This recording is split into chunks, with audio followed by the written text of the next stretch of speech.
안녕하세요 여러분, 안녕. 오늘은 R스토리 26편입니다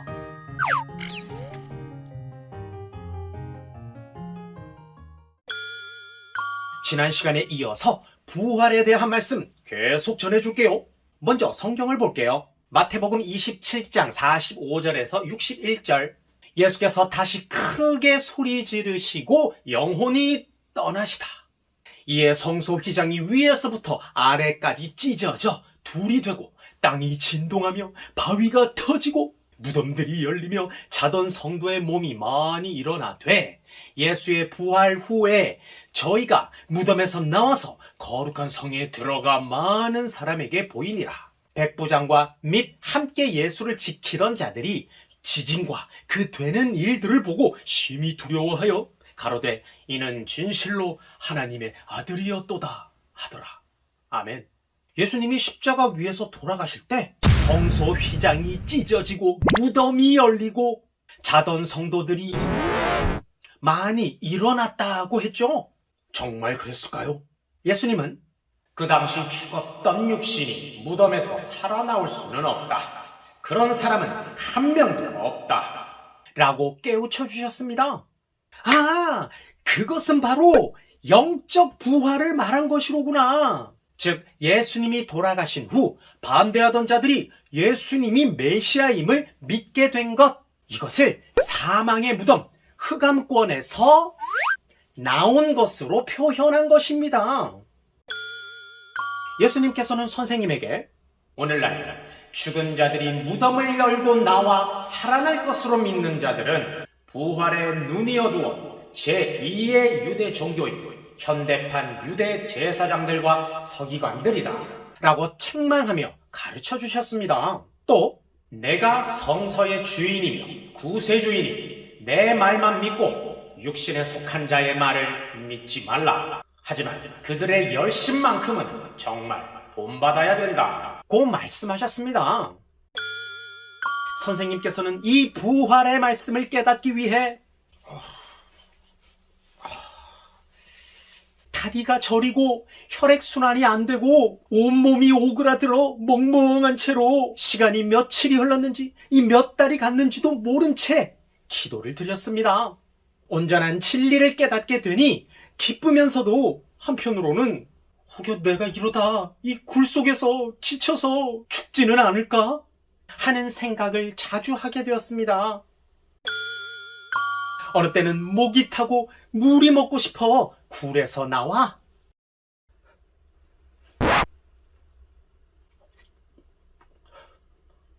눈을 집어먹었습니다. 나오면 짐승처럼 기어서라도 집에 가고 싶은 마음이었죠.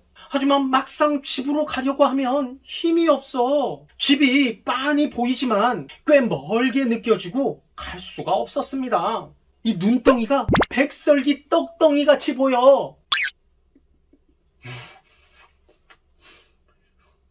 집어먹으면 냉기가 확 돌았습니다. 이왕 굴에서 나왔으니 그동안 운동을 못하여 이 굳은 몸이나 풀고 들어가고 싶어서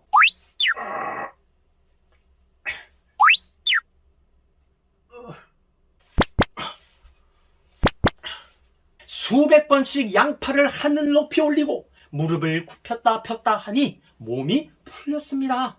천리나 멀게 느껴졌던 집에 다시 가고 싶은 마음이 생기고 자신이 생겼죠. 집에 가면 밥도 있고 고구마통에 싱싱한 고구마도 있어. 한번 가서 먹고만 와도 싸가지고 오지 않아도 한 달은 견디겠는데 라고 생각했죠. 그런데 영계에 깊이 들어가는 것만큼이나 어렵고 힘든 일이 있다면 바로 집에 들어가는 것이었습니다. 워낙 집에서 선생님을 보고 미쳤다고 하니 집에 들어가기 싫었습니다. 그래서 오랜만에 집에 갔지만 이 방에서 빤히 내려다 보이는 이 쌀인문 정문으로는 못 들어가고 뒷산을 타고 대나무 숲을 거쳐 살쾡이처럼 살금살금 뒤쪽으로 기어 들어갔죠. 방보다는 부엌으로 먼저 들어갔어요. 검은 조선 솥을 슬그머니 열어보니 수수밥 한 그릇과 푹 찐 고구마한 솥이 있었어요. 영적이신 어머니가 오늘 내가 올 줄 알고 내 밥그릇에 밥을 꽉 눌러 담아 놓으셨네. 그래서 선생님께서는 오늘은 거지처럼 훔쳐먹고 가지 말고 나를 위해 기도하고 땅이 꺼져라 걱정하시는 어머니께 인사하고서 가는 게 좋을 것 같아. 어머니는 일하시느라 평소 되게 주무셨어요. 선생님이 인기척 소리를 내고 깨우니까 놀라 일어나셨어요. 안 얼어 죽고 왔구나. 어디서 왔어? 기도굴에서? 어디 대둔산에서? 이제 그만 가라. 먹을 것 많고 잘 곳 있는데 집 두고 뭐하러 고생해. 집에서 공부하면 연계에 안 들어가지냐? 얼른 밥 갖다 먹어라 하셨습니다. 혹독한 겨울이라 그 해에는 다시 산으로 못 올라가고 집에서 머물게 되었죠.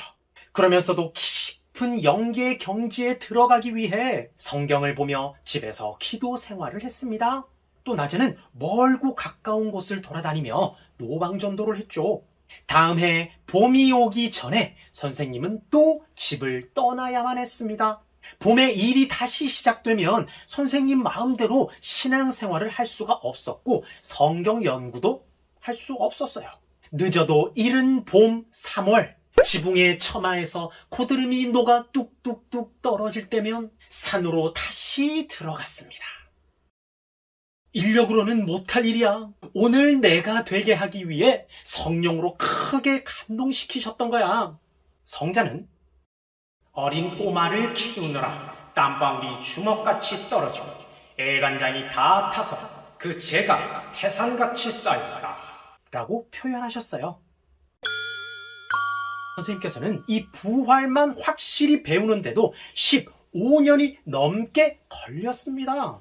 이 이야기를 듣고 있는 은하수 친구들, 선생님의 심정을 더욱 깨닫고 하나님과 또 선생님을 가르쳐주신 예수님께 감사해야 되겠습니다. 그럼 부활 3편에서 또 만나요. 안녕.